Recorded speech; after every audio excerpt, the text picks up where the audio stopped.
Last month, attorneys general in Pennsylvania and New York told Miss Pittsburgh Madison Campbell that her company's at-home rape kits violated the law.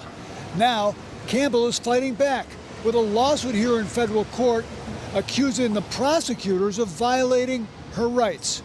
Earlier this year, Madison Campbell told Action News Investigates she started Leda Health after being raped as a college student. I myself was a sexual assault survivor, so I did not get a rape kit done within a hospital setting. I was too scared. I didn't want anyone to touch me. Lawrenceville-based Leda makes do-it-yourself rape kits that allow victims to take their own DNA sample with a swab.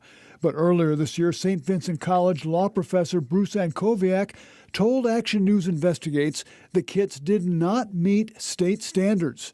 It just creates so many evidentiary problems that I would expect prosecutors from across the state will have very serious problems with allowing home rape kits to be marketed in the Commonwealth.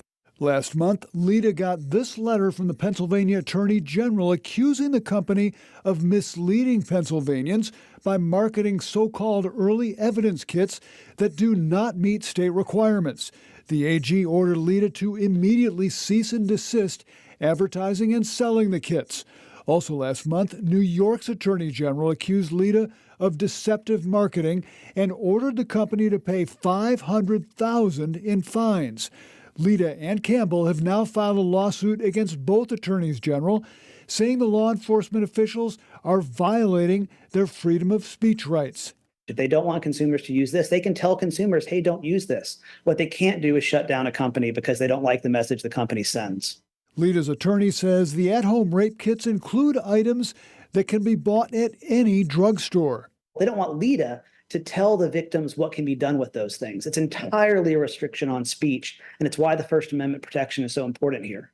The attorneys general will have a month to respond to Madison Campbell's lawsuit. Reporting from downtown, Paul Van Osdol, Pittsburgh's Action News 4. And we have a new update. Just minutes ago, the Pennsylvania Attorney General's office said that it has filed its own lawsuit against Leda Health. The AG saying it filed the lawsuit after Leda failed to respond to the cease and desist order.